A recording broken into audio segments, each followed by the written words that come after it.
పొట్టకూటి కోసమని చెప్పి గల్ఫ్ కంట్రీలకు వెళ్తున్న వారి కష్టాలు వర్ణనీయంగా మారుతున్నాయి. ఏజెంట్ చేతిలో మోసపోవడం లేదా అక్కడ యజమానులు పెట్టే చిత్రహింసలకు బలి కావడం వారికి సర్వసాధారణమైపోయాయి. తాజాగా ఎన్టీఆర్ జిల్లాకు చెందిన ఓ మహిళ ఏజెంట్ చేతిలో మోసపోయింది. కువైట్ అని చెప్పి మస్కట్ తీసుకెళ్లి అక్కడ వెట్టి చాకరీ చేస్తున్నారని ఆవేదన వ్యక్తం చేసింది. ఆరోగ్యం బాగా లేకున్నా అక్కడ పని చేస్తున్నారని సెల్ఫీ వీడియోలో కన్నీరు పెట్టుకుంది. ఇండియా తిరిగి రావాలంటే 4 లక్షలు అడుగుతున్నారంటూ ఆవేదన వ్యక్తం చేసింది. అధికారులు తనను ఆదుకోవాలని కోరింది బాధితురాలు. నా పేరు దేవి అండి. మాది ఏటూరు చంద్రలపాడు మండలం. నేను కువైట్ అని చెప్పాడండి ఏజెంటు. నేను జంగారెడ్డిగూడెంలో ఉండేదాన్ని. కువైట్ అని చెప్పాడండి ఏజెంటు. నేను ఇలాగ బయటికి వెళ్ళాలి, పని చేసుకోవాలి, నాకు ఒక పిల్లోడు ఉన్నాడు అని చెప్పి ఇలాగ చెప్పి మాట్లాడానండి. మాట్లాడితే కువైట్ పంపిస్తాను, పని చేసుకుంది కానీ అన్నాడండి. సరేనని చెప్పి నేను ఓకే అన్నానండి. 2-3 ఉంటారు, ఒక ఇంట్లోనే పని మనుషులు చేసుకోవచ్చు అన్నాడండి. సరేనన్నానండి. తీరా వచ్చేసరికి హెల్త్ టెస్టుల దగ్గర కూడా కువైట్ అనే చెప్పాడండి.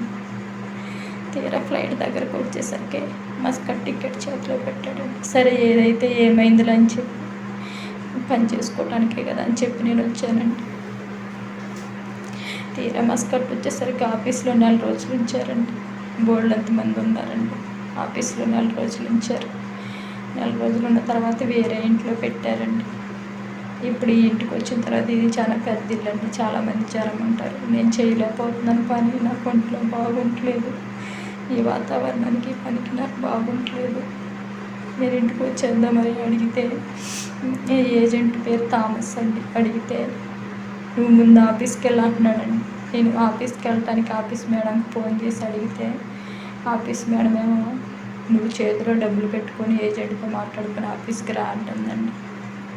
ఈరోజు తీరా వచ్చేసరికి మామ బాబా వాళ్ళతో మాట్లాడిన తర్వాత 3 లక్షలు కట్టాలంటుందండి.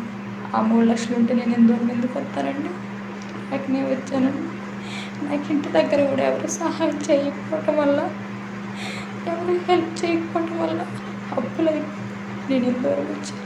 నా పరిస్థితి బాగోక ఇక్కడికి వచ్చాక వీళ్ళు నన్ను ఇలాగ మోసం చేసి నేను మోసపోయానండి. నాకు ఎవరైనా సహాయం చేయండి.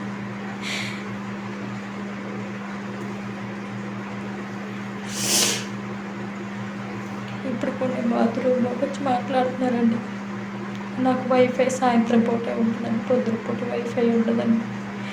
బాత్రూంలోకి వచ్చి మాట్లాడుతున్నారండి.